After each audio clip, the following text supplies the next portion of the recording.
Bismillahirrahmanirrahim. Bihi nasta'in wa na'aqibathu lil muttaqin. Wassalatu wassalamu ala nabiyyina wa habibina Muhammad wa ala alihi wa sahbihi ajma'in. Allahumma shalli ala sayyidina Muhammadin al-fatihi lima ughliqa wal khatimi lima sabaqa. ناصر الحق بالحق والهادي إلى صراطك المستقيم وعلى آله حق قدره ومقداره العظيم وبعد السلام عليكم ورحمة الله وبركاته. Sebelum kita sambung dengan tafsir kita, ada satu soalan ditanyakan oleh sahabat kita tentang soalan. Di sini ada satu jemaah yang mengikuti imam. Memang imam di masjid surah tersebut selesai. Cuma di dalam jemaah tersebut ada jemaah yang masbuk dan dia akan sambung rakaat yang ditinggalkan. Lalu kita datang menjadi makmum dan orang masbuk itu menjadi imam kita, maknanya kita pilih dia jadi imam. Kemudian pula kita tidak menjadi makmum dan orang lain menjadikan kita pula jadi imam. Kita makmum, ada imam kita, orang lain datang, dia pilih kita pula jadi imam. Jadi soalannya kedudukan orang yang menjadikan kita sebagai imam. Sebenarnya persoalannya bukan sekadar orang menjadikan kita imam. Dasarnya adalah kembali daripada yang masbuk sebenarnya. Kerana apa? Kerana orang yang masbuk itu, dia perlu tahu bahawasanya dia telah dipilih jadi imam. Sekiranya kita memang pilih dia jadi imam, tetapi dia tidak jadikan diri dia, tak niatkan dirinya sebagai imam, maka dia tetap adalah orang yang bersolat bersendirian. Jadi kaedah yang pertama adalah kita kena pastikan orang yang kita pilih jadi imam, iaitu orang yang masbuk tadi memang tahu dia bersedia jadi imam kerana dia akan bukan niatnya menjadi imam. Tidak ada masalah untuk niat ketika mana di dalam solat. Akan tetapi kalau sekiranya dia tidak bersedia menjadi imam, hukum mengajar kita hendaklah dia mengangkat tangan dia. Cuma yang perlu kita ketahui di sini bahawa sini ada juga hukum yang terlibat. Bagaimana cara kita pilih dia jadi imam? Disebabkan dilarang bagi kita tepuk bahu dia. Hukumnya adalah haram. Dia sedang khusyuk, tiba-tiba suka ini. Maka ulama melarangnya. Jadi kaedahnya adalah kalau betul kita nak pilih dia jadi imam dan dia mesti tahu lah satu hukum. Dia belajar hukum. Bahawasanya diperbolehkan bagi seorang makmum jadi imam. Khususnya bagi orang yang masbuk tadi. Caranya adalah kita pergi dan solat sebelah dia. Jangan belakang dia. Dan di tengah sama ada kita angkat takbiratul ihram lalu pegang bahu dia, ataupun sebelum kita takbiratul ihram kita pegang bahu dia. Hukumnya adalah haram kata ulama. Tidak boleh. Lalu kaedahnya adalah berdiri sebelah dia dan takbir Allahu Akbar. Lalu apabila kita mengetahui dia dah bersedia sebab dia dah mengangkat takbir dia, maknanya dia rukuk, dia angkat suara Allahu Akbar. Maka ketika itulah barulah kita melangkah sikit. Melangkah ke belakang sikit. Sebab dasarnya kembali balik orang yang masbuk bersedia jadi imam. Disebabkan apa? Kalau sekiranya kita sekadar pegang bahu, tapi dia tidak niat untuk jadi imam, lalu dia senyap saja. Kita pun tak tahu. Sebab bila dah sampai peringkat dia sujud, dia bangun pada sujud, dia tak takbir untuk kita. Sebab apa? Dia tak niat untuk jadi imam. Maka di situ hendaklah kita tahu dia tak bersedia, maka solat sendiri saja. Pegang-pegang itu semua adalah haram kata ulama kita. Apatah lagi kalau dia solat tu waktu malam. Siap dah tutup lampu, dia maghrib pula lewat untuk solat isyak. Kita pun lewat juga. Sedang dia solat khusyuk-khusyuk, dia tidak boleh. Kaedah sunnahnya adalah angkat takbir kita waktu takbiratul ihram, lalu dia tahu dia belajar hukum orang ni pilih aku jadi imam.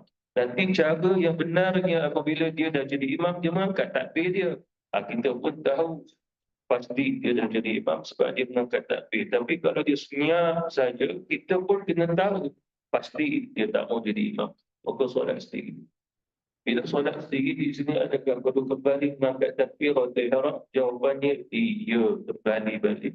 Disebabkan apa? Sebab niat kita tadi makmuman. Sedangkan tak ada imamnya. Mana ada orang solat jadi makmum, imam dia ada. Itu. Lalu akhirnya tak balik takbir atau ihram dan solat sama-sama. Okey, itu satu dasar.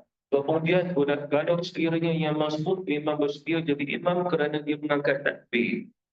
Cuma orang yang datang tu pula, dia tak perhatikan sungguh-sungguh bahawasanya kita ni makmum. Kerana imam dah mengangkat takbir dia. Orang ni tidak perasan. Tapi ingat kita ni adalah orang solat bersendirian. Dan mungkin dia takbir ke, dia pegang kita tu untuk kita jadi imam. Di situ hukum mengajar kita angkat tangan. Cuma dia kena tahu, masuk angkat tangan, tak bersedia jadi imam dan memang tak boleh jadi imam. Disebabkan satu jamaah kata Nabi tidak boleh ada dua imam. Itu maksudnya satu tempat solat fardu, belah kanan satu imam, belah kiri satu imam. Tapi tidak sah. Tidak sah. Itu. Bahkan sebagai ulama mengatakan kalau sedang satu jamaah ada imamnya yang boleh selesai, kita buat dia jemaah ke. Jadi kita tidak boleh buat jemaah yang baru. Kena selesai dulu kalau memang tak boleh buat jemaah. Bahkan dalam fatwanya mazhab Hambali, wajib bagi jemaah itu minta izin dulu dengan imam untuk buat jemaah baru. Syafi'i tidak perlu. Hambali wajib. Kerana apa? Sebab di masjid ataupun surau ada ketua. Lalu dia nak buat jemaah dia sendiri, kumpulan dia tak mau ikut. Dia kena minta dulu izin. Dia tak boleh dengan cara dia. Disebabkan dia adalah orang yang bukan orang sini. Seperti mana Ali Rasulullah, janganlah di antara kamu jadi imam, sedangkan orang kampung di situ tidak kenal kamu. Apa maksudnya tidak diperbolehkan? Rasulullah SAW para sahabat kalau pergi ke satu tempat, tiba-tiba biar saya jadi imam. Sedangkan orang kampung tak kenal dia. Tak dilarang. Jadi jemaah tadi pun kena minta izin juga. Kalau mengikut di ujung ulama mengatakan ketua dalam masjid adalah imam, bukan nazir. Itu. Tapi kita tradisi. Ketua dalam masjid nazir. Tapi asal pada hukum fiqah tidak nazir, imam. Itu hukum fiqah dalam kitab. Bukan nazir, nazir itu tambahan. Nazir itu surat menyurat daripada jawatan agama sultan ke, dibaca, disampaikan. Tapi ketua dalam masjid adalah imam, ketua ulama kita. Jadi tindakan kita adalah angkat tangan. Maknanya agar dia pun faham bahawasanya dia tidak bersedia. Itu satu. Kita tidak bersedia. Dan memang tak boleh jadi imam. Kaedah yang kedua adalah melangkahlah tempat dia berdiri sama. Agar dia tahu bahawasanya kita bukan yang boleh jadi imam. Kita masih makmum. Berdiri dekat dia. Tapi melangkah-melangkah boleh. Boleh dalam satu rukun itu jangan lebih pada dua. Bukan hanya lebih tiga. Lebih tiga maksud empat batal. Kan? Lebih dua. Makna maksud tiga batal. Langkahan yang dikira langkahan yang besar. Jadi maksudnya di sini apabila kita dah berdiri dengannya, moga-moga faham sebab imam itu akan angkat takbir. Allah dia faham. Bila dia faham, kalau dia belajar hukum, nescaya dia akan mubah dan niat dia kembali. Apa maksudnya? Niatnya adalah imam yang depan tu, bukan imam yang kita. Itu adalah peringkat-peringkat. Maka hukum ini terlaksana dengan cara ilmu tadi. Maknanya hilang segala daripada syak dia, keraguannya tentang boleh kita jadi imam ataupun sebenarnya siapa boleh imam. Jadi di situ kembali balik siapa yang mengangkat takbir. Maka takbir mana kita tahulah dia imam. Itu kaedahnya. Angkat tangan kita ulama kita dan jangan kita tasbih subhanallah. Tidak tasbih subhanallah nanti imam ingat dia ada silap. Sebab Rasulullah kata bahawa tasbih itu adalah untuk laki-laki menegur imam yang silap. Perempuan muda tepuk tangan dia. Tapi kata ulama-ulama dilihat siapa yang menepuk itu. Tapi kalau bukan yang perempuan itu bukan mahram, yang jadi imam ajnabi, maka tidak boleh. Subhanallah tidak boleh pada perempuan. Kemudian tepuk pun tak boleh. Itu. Kerana apa? Kerana dilihat dulu imam dia tu siapa. Tetapi kalau imamnya suaminya, sebagai ulama berfatwa, perempuan boleh subhanallah atau yang mahram. Pada suami bukan mahram lah. Mahram ni macam abang dia, anak dia jadi imam, dia boleh subhanallah. Maksudnya adalah contoh suami dia terdapat rakaat. Jadi isteri pun tegur subhanallah. Isteri boleh. Kalau anak tertambah rakaat, ibu dia pun subhanallah. Boleh. Tapi kalau sekiranya imam tu ajnabi, maka tidak boleh subhanallah, melainkan tepuk dia. Akan tetapi kalau tepuk, saya rasa imam tu tak tahu dia salah. Sebab tak biasa perkara itu. Sebab biasanya subhanallah, lepas tu dengar pula ayu sungguh suara itu. Tapi bukan isteri dia. Kita pun bukan mahram dia. Tiba-tiba dia subhanallah. Habis solat kita tanya, siapa tadi tegur saya? Saya Ustaz. Yang jadi imam tu Ustaz dia ke? Silap. Boleh ke subhanallah makcik? Saya belajar hadis Rasulullah kata kalau imam tu silap, tegurlah dia subhanallah. Makcik tu lupa bahawa saya itu untuk laki-laki. Kalau makcik kena tepuk. Itu kaedah juga ulama-ulama tu. Boleh settle dengan ilmu saja. Tapi ulama-ulama ajar kita angkat tangan, tunjukkan bahawa kita tak bersedia. Angkat tangan. Dan kita kena tahu, dasarnya adalah kita pilih dia jadi imam, dia kena tahu memang dia dipilih jadi imam. Kalau sekiranya dia tak setuju jadi imam sebab dia nak solat seorang-seorang dia. Sebab dia nak baca panjang-panjang, nanti panjang-panjang pula kita tak terikut. Jadi tak boleh ikut dia. Dia angkat tangan. Ataupun kalau sekiranya dia tidak angkat tangan, dia tak peduli kita pun jangan peduli dia. Sebab apa dia senyap, dia tak angkat takbir Allahu Akbar. Maknanya kita pun bukan memperontak. Memperontak itu memang ikut imam dulu. Ini bukan memperontak. Kita niat balik pada takbiratul ihram. Ubah niat daripada makmuman kepada solat seorang-seorang saja. Wallah. InsyaAllah kita sambung pada ayat yang ke-27 sebab kita belum selesai lagi tafsirannya itu. Firman Allah Subhanahu wa ta'ala, "Tsumma a'udzu billahi minasy syaithanir rajim. Bismillahirrahmanirrahim.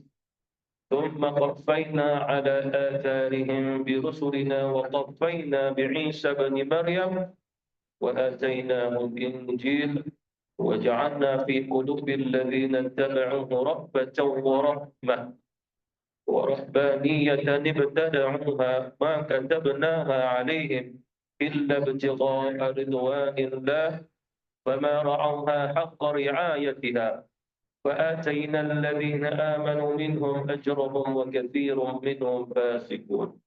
صدق الله العظيم. Sebagiannya telah kita pelajari tafsirannya pada lafaz terusnya waqafaina bi'isa bin Maryam. Iaitu Allah Subhanahu wa ta'ala iringi setelahnya para nabi-nabi sebelumnya itu, kemudian diakhiri. Iringi di sini adalah satu kaum, antaranya kaum Bani Israel, dan Allah Subhanahu wa ta'ala mengiringi adalah menutupnya kenabian Bani Israel dengannya Isa ibn Maryam. Itu. Dan bila Allah Subhanahu wa ta'ala menutupnya kenabian kerasulan padanya Bani Israel dengan Nabi Isa alaihi wasallam dengan cara Allah mengangkat Nabi Isa ke langit, maka berakhir kenabian kerasulan. Sehingga tidak ada Nabi, tidak ada Rasul, melainkan yang ada ajaran, syariatnya, bawaannya. Lalu bermulalah eranya, zamannya fatrah. Kerana apa? Fatrah itu adalah Allah Subhanahu wa ta'ala memutuskan, mengakhirkan kenabian Bani Israel itu dengan Nabi Isa. Dan tidak ada Nabi, tidak ada Rasul di atas dunia ini. Sehingga Allah Subhanahu wa ta'ala mengutus Nabi Muhammad SAW. Sebagai ulama menyatakan lebih kurang 500 tahun. Lalu jarak antara Nabi Isa ke Nabi Muhammad itulah namanya zamannya fatrah. Pada zaman Nabi Isa alaihi wasallam, Allah Subhanahu wa taala beri wa atainahu al-injil, dan kami berikan kepadanya Isa Injil. Injil juga dibaca dengan Anjil. Injil juga dibaca dengan Anjil. Itu bukan bahasa Arab. Cuma kalau diberi makna terjemahan Melayu kita, Injil bermaksud kitab yang penuh dengan hukum hakam syariat. Itu Injil. Itu.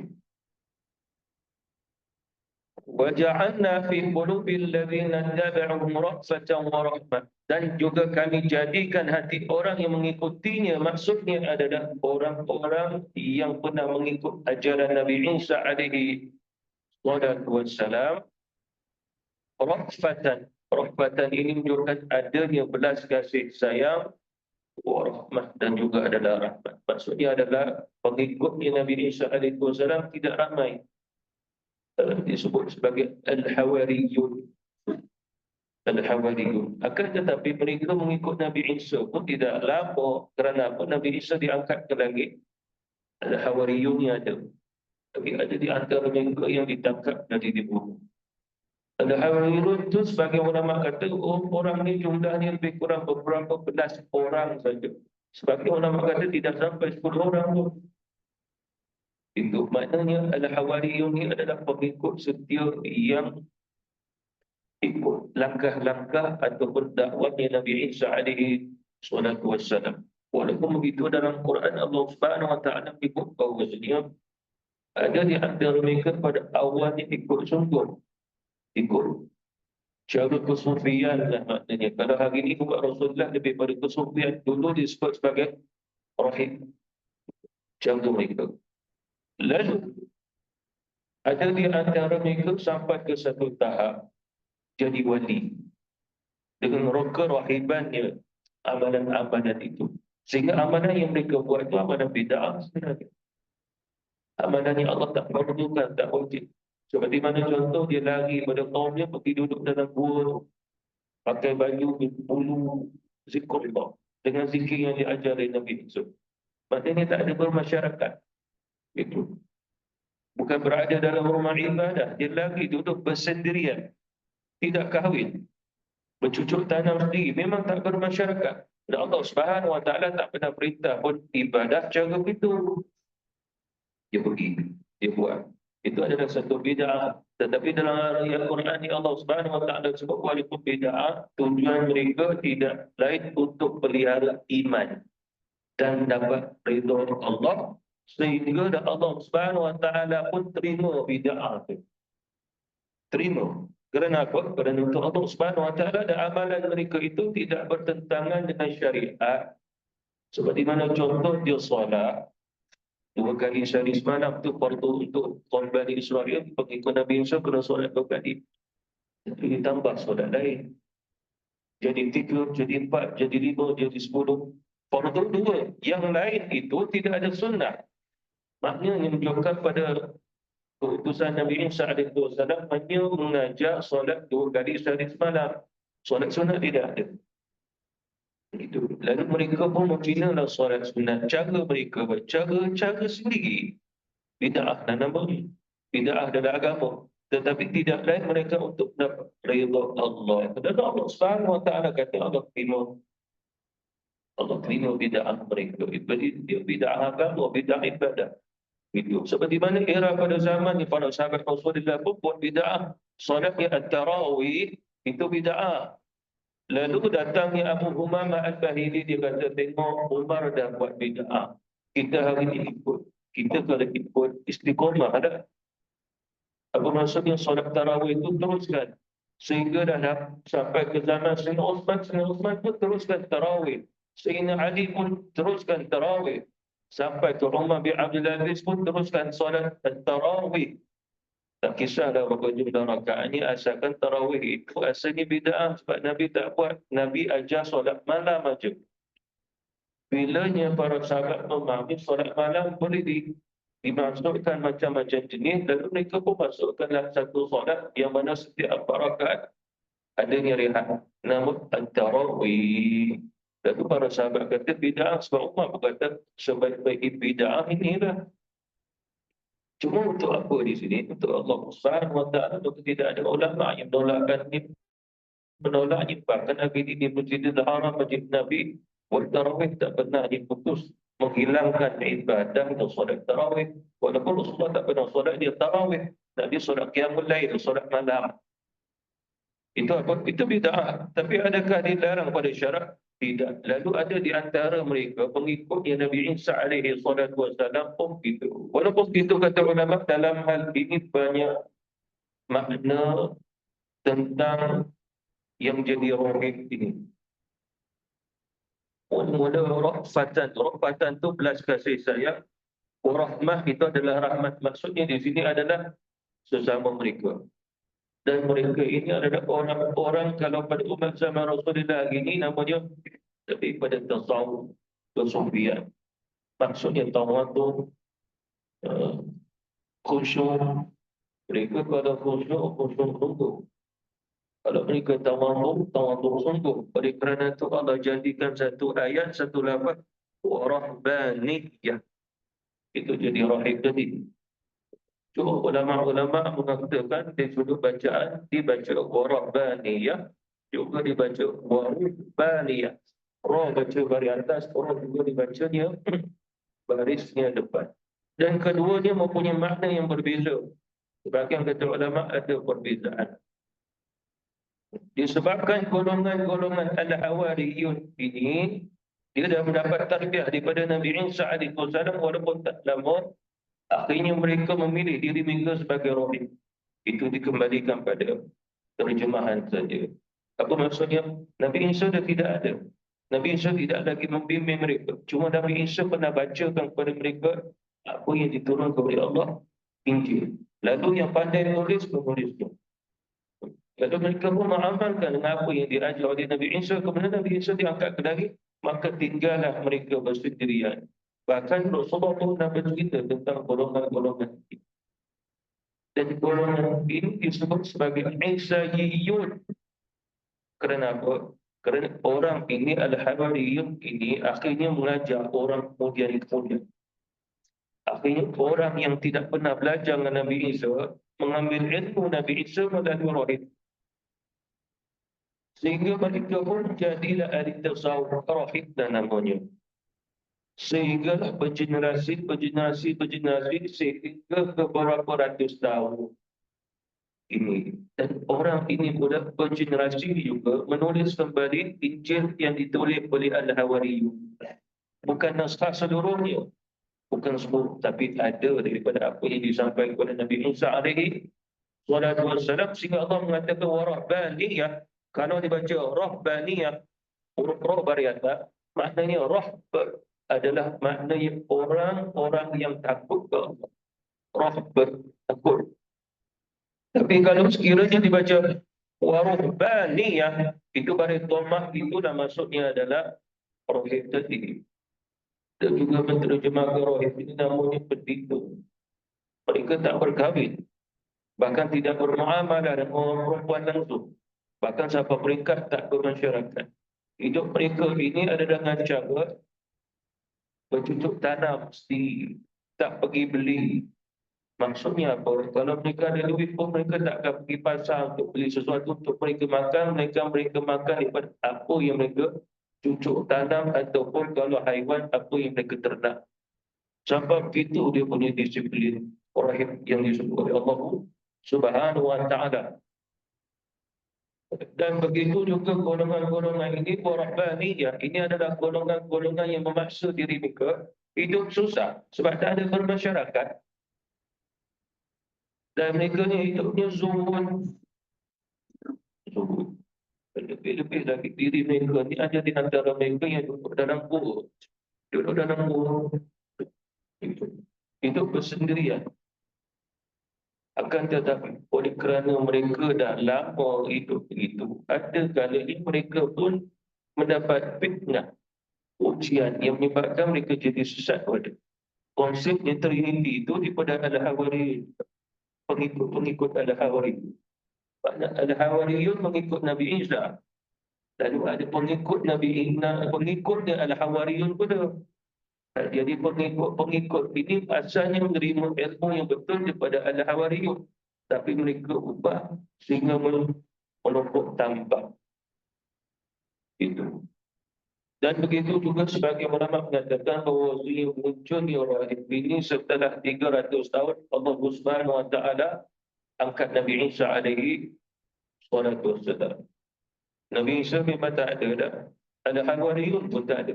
Ini pengikut ada Hawariyun. Pengikut ada Hawariyun disebut sebagai Isa'iyun. Sebab apa? Duduk bangun mereka amalan mereka seperti mana Nabi Isa alaihi wasallam. Lalu dinisbahkan Isa'iyun, pengikut-pengikut Isa cuma tak belajar langsung dengan Nabi Isa alaihi wasallam.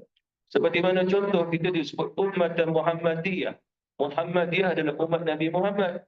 Tapi kita tak sesama dengan Rasulullah sallallahu alaihi wasallam. Muhammadiyah. Jadi Isa'iyun adalah yang mengikutnya apa yang dibawa oleh Nabi Isa alaihi wasallam, dan ketika itu adalah zamannya fatrah. Nabi tak ada Rasul. Sebab ulama akidah Sunnah wal Jamaah mengatakan hukum atas fatrah ada 13. 6 di antara mereka di akhirat golongan bahagia masuk syurga. Aku maksudnya waktu mereka hidup tak ada Nabi, tak ada Rasul. Tapi mereka ahli tauhid. Orang tanya Qus tu orang Arab. Dia zaman fatrah. Ada pencipta ke alam ini. Orang tanya dia. Lalu dia kata apa? Kamu tengok ada tai unta kan? Mana datang tai itu? Dan sebab ada unta lah. Kalau berjalan-jalan ada tapak tak? Ada kesan tak? Atas padang pasir tu. Adalah macam mana dia ada kesan tu? Sebab ada orang berjalan. Lalu mestilah alam semesta ni adanya pencipta. Qus. Lalu ketua ulama dia ahli fatrah, ahli tauhid yang mana dia percaya Allah pencipta. Walaupun ketika itu tidak dikenali Allah sebagai pencipta. Cuma dia tahu ada pencipta, itu ahli tauhid. Dan pencipta dia bukan batu, bukan kayu. Ada. Maka dia ahli tauhid. Maka dia akhirat dia masuk syurga. Kerana Allah tidak akan mengadab orang yang mana Nabi Rasul tak diutus. Wa ma kunna mu'adzibina hatta nab'asa rasulah. Kami tidak akan mengadab sehingga kami utus Rasul dulu. Jadi dia tak ada Rasul. Zaman Fatrah tak ada Rasul. Ada 6 golongan masuk syurga di akhirat tanpa iman. Kerana dia tauhid. Kalau ditanya ada ke orang masuk syurga tanpa ada iman? Ada, itulah golongannya yang tauhid ke Allah Subhanahu wa taala, termasuklah Datuk Nabi Abdul Muttalib, bapa Rasulullah Abdullah. Dia juga ahli tauhid, dia tak bersyirik ke Allah Subhanahu wa taala. Ada 6 golongan. Kemudian pula 3 golongan itu di akhirat dan 4 masuk neraka. Kerana apa? Daripada tauhid dia ubah jadi syirik. Dia tak fikir. Akhirnya syirik. Sembah batu, sembah pokok, maka di akhirat masuk neraka. Dia agak ahli fatrah juga. Yang 3 itu atas masyiah kepada Allah Subhanahu wa taala sebab akal. Sebab apa dia tak ada Nabi, tak ada Rasul nak bimbing. Lalu fikir, siapa cipta dunia ni? Siapa cipta langit? Siapa cipta langit, bumi, siang malam? Mula-mula dia fikir, mesti ada pencipta. Tiba-tiba otak dia ni dia jadi lemah. Ada ke tidak? Dia masih ragu. Lalu dia akan masyiah Allah Subhanahu wa taala. Tapi golongan ni tak sembah apa-apa pun. Dia tak sembah kayu, tak sembah batu. Tapi di akhirat hanya Allah saja yang menentukan. Tapi ada 3 golongan tu zaman orang yang duduk dalam fatrah. Sebab fatrah ni ada 2. Satu antara era Nabi Nuh sampai ke Nabi Idris. Sebab ada ulama kata Nabi Nuh oleh Idris. Ada ulama kata Idris ke Nuh ada zaman fatrah. Tak ada Nabi, tak ada Rasul. Yang kedua antara Nabi Isa nak sampai Nabi Muhammad di fatrah. Sebagai ulama kata 500 sampai 900 tahun tak ada Nabi, tak ada Rasul. Itu. Jadi lepas 300 tahun Nabi Isa alaihi wasallam diangkat ke langit. Jadi ada raja ketika itu. Jadi pengikut Isa'iyun ini walaupun bersendirian, lama kelamaan orang dalam kerajaan pun report ke kerajaan kepada pegawai dia, pada orang masyarakat pun report adanya satu ajaran begitu. Lalu mereka pun ada Injil yang ditulis. Lalu dapat kepada raja. Lalu raja tak Raja tak bakar, raja ubah. Isi kandungan tu raja ubah sehingga yang benar dah jadi tak benar, yang tak benar jadi benar. Dia ubah macam-macam. Bila ubah, akhirnya raja bagi tahu bahawasanya kita berpegang dengan apa yang dibawa oleh Isa dan kitab Injil ini. Padahal dia dah ubah awal-awal. Akhirnya masyarakat pun. Jadi, golongan yang dah tahu perubahan itu betul. Maknanya kitab Injil itu dah tokok tambah diubah. Lalu yang inilah pergi melarikan diri. Sebab apa mereka dipaksa ikut dengan cara kitab yang salah. Tapi nisbahnya Injil. Raja pada ketika itu. Lalu golongan-golongan inilah yang pergi lari. Sehingga kata Rasulullah SAW, sampai mereka lari selamatkan iman dan akidah mereka, lari sampai ke tengah padang pasir. Begitu juga kata Rasulullah, sehingga mereka pun ada yang lari duduk di atas gunung. Selai sepinggang je. Itu yang Isa Yun. Sebab pengikut Nabi Isa, termasuk seperti mana Nabi Isa, manusia yang paling zuhud di dunia Nabi Isa. Sebab apa? Nabi Isa tak makan roti. Dia makan daun kering, kulit kayu. Nabi Isa alaihi salatu wassalam. Dia tak pernah pakai baju cotton macam kita. Dia pakai baju bulu, baju kulit kambing je. Nabi Isa alaihi salatu wassalam. Allah memuji dia sebagai Nabi Rasul yang paling zuhud di dunia. Itu juga ibundanya Maryam antara wanita yang zuhud di dunia. Sampai hari ini, bahkan sampai hari kiamat, kita tidak akan jumpa macam Maryam. Tak akan jumpa. Sangat zuhud orang dia. Kita hari ini kalau nak belajar zuhud, paling kurang nak makan juga nasi. Daging korban pun nak makan juga. Tapi kalau orang betul sebut, tak mau dia tu. Itu salah satu contoh. Rabbaniyatan tad'uha ma katabnaha alaihim, di mana kalimah ma di situ adalah nafiah. Allah menafikan apa yang mereka buat yang mana Allah wajibkan. Allah kata tak. Apa yang mereka lakukan itu adalah kami tidak pernah mewajibkan atas mereka. Maksudnya adalah Allah Subhanahu Wa Taala tidak pernah mewajibkan buat mereka untuk mereka pilih diri mereka jadi orang zuhud ataupun jadinya rahib. Allah Subhanahu Wa Taala tak pernah perintah kepada mereka.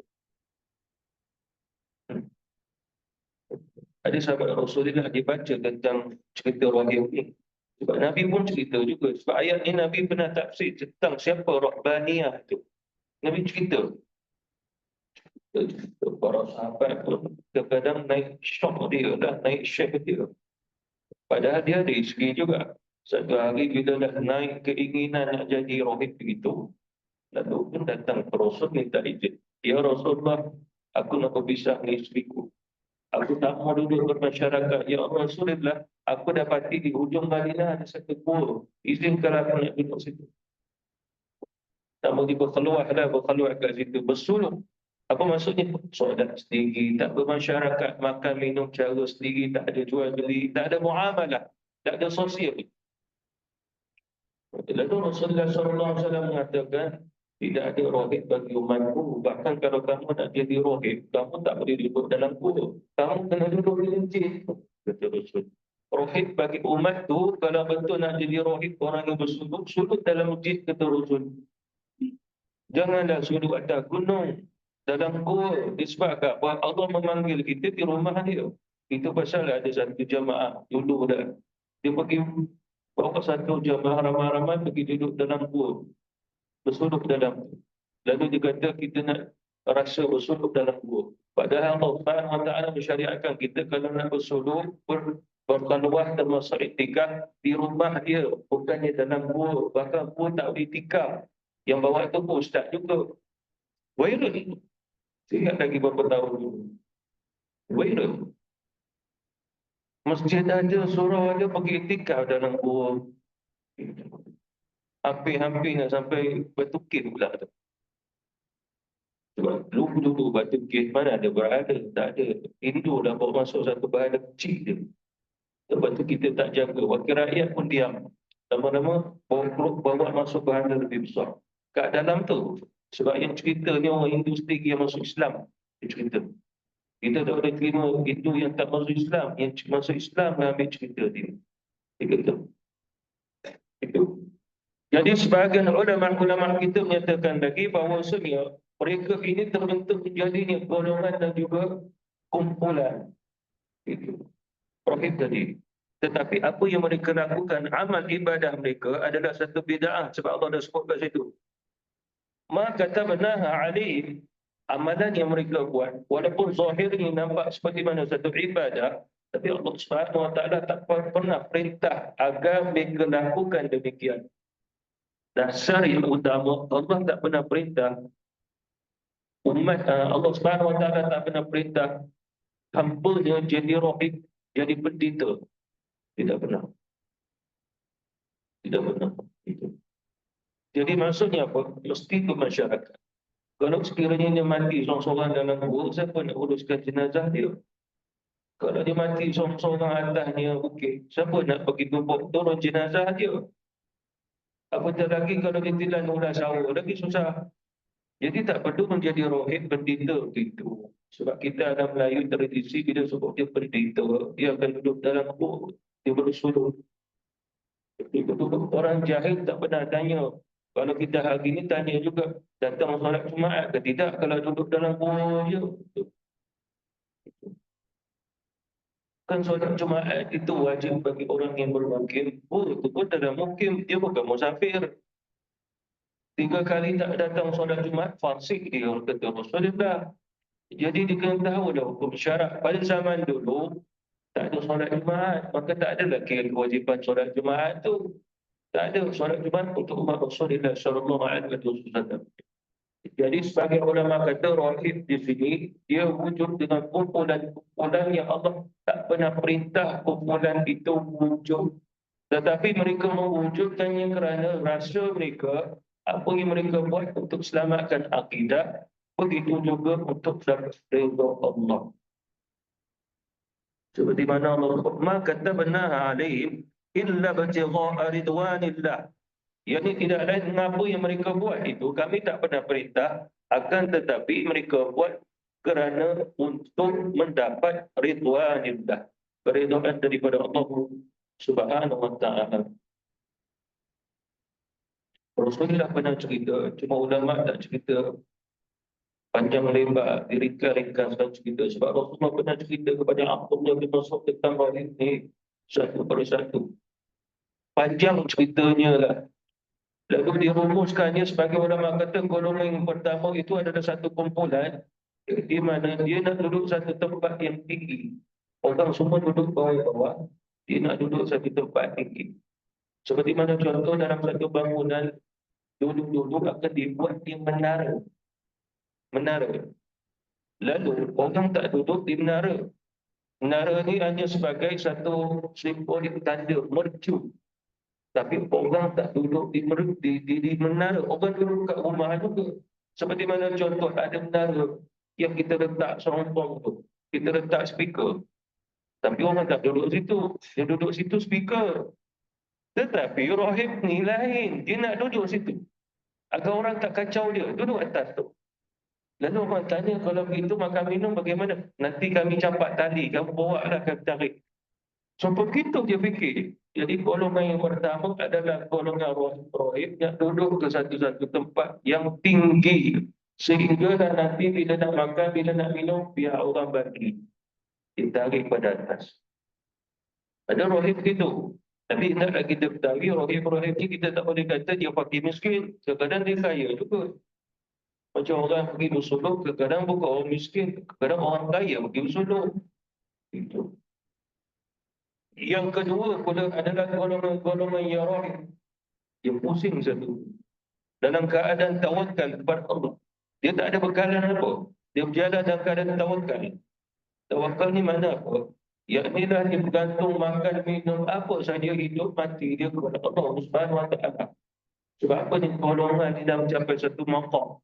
Maqam dia kedudukan yang tinggi di sisi Allah dengan amal-amal yang mereka lakukan itu. Yang tak bertentangan dengan akidah dan juga syariat. Tapi amalan itu pun baru, tapi tidak bertentangan dengan akidah dan juga syariat. Cuma sampai kepadanya makam-makam tasawuf kepada umat Rasulullah. Dulu pun makam tasawuf ada pada mereka. Dan di antara mereka adalah para wali juga. Mana wali-wali Bani Israel, wali-wali itu. Di antara mereka pada zaman dulu ataupun zaman Fatrah. Di mana mereka kata bahawasanya kami akan hidup mengembara di atas muka bumi ini. Dan kami ini akan jadi seperti mana haiwan yang liar yang berada di tengah padang pasir. Jadi maksudnya apa di sini? Yang itulah hidup mereka, cara mereka. Tapi kita tidak tahu pada hakikat kehidupan mereka itu bagaimana. Tidak tahu. Itu golongan yang kedua. Golongan yang ketiga pula adalah golongan yang mana dia cari tanah untuk hidup di situ. Dibersihkan tanah itu. Sehingga kalau nak air digali di telaga. Kemudian pula dipencucuk tanam. Ditanam sayur-sayuran. Sehingga dikatakan bahawasanya kami akan hidup dengan cara ini. Kami tak ganggu orang, dan orang jangan ganggu kami. Kami tak minta belas kasih sayang daripada manusia. Ini golongan rohib tadi. Dan Allah Subhanahu Wa Taala tak pernah mewajibkan mereka untuk buat ini semua. Dan mereka pun diridai oleh Allah Subhanahu Wa Taala. Walaupun itu, golongan ini ada yang benar matinya betul. Ahli tauhid. Cuma Allah menyatakan lagi, "Fama ra'auha haqqa ri'ayatiha." Iaitulah rahib tadi, jadi maksudnya kerahiban mereka diambil, dipelajari mungkin oleh anak mereka ataupun orang-orang lain. Belajar jadi rahib. Allah tak pernah mewajibkan. Cuma ada orang berminat nak terus sambung. Seperti mana kita belajar nak jadi ahli tasawuf, faham tasawuf. Lalu ada orang ni pun belajar. Tetapi generasi selepasnya itu tidak menjaga ajaran tersebut seperti mana yang sepatutnya. Apa maksudnya di sini? Syirik. Dinasti kemudian. Apa maksud syirik di sini? Sehingga ada di antara rahib itu menggelarkan diri dia jadi Tuhan dah.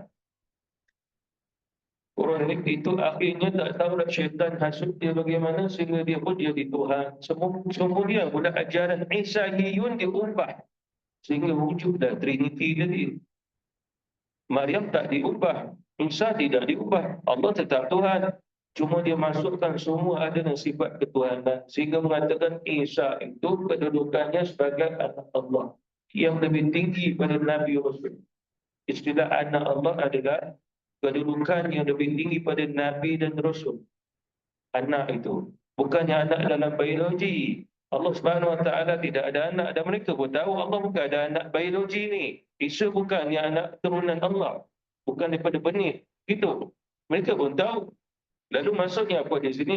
Anak di sini kedudukan jauh lebih tinggi daripada Nabi dan Rasul. Oleh kerana itu mereka ikut Isa, tak perlu ikut Nabi Rasul. Oleh kerana itulah pengikut ini sampai ke zaman baginda Rasul dah diputus. Pengikut Isaiyun. Nabi kata dia masih ada. Waktu aku diutus, dia ada di gua, dia ada di sana, dia ada di sini. Cuma dia tidak mahu beriman dengan aku sebab dia nak ikut cara Isaiyun. Lalu adakah mereka itu diterima keimanan amalnya? Tak tolak. Sebab Rasulullah telah diutus. Golongan itu memang ada. Nanti insyaAllah kita selesaikan pada ayat ini. Wallahu ta'ala alam wa billahi taufiq wal hidayah. Wassalamualaikum warahmatullahi wabarakatuh.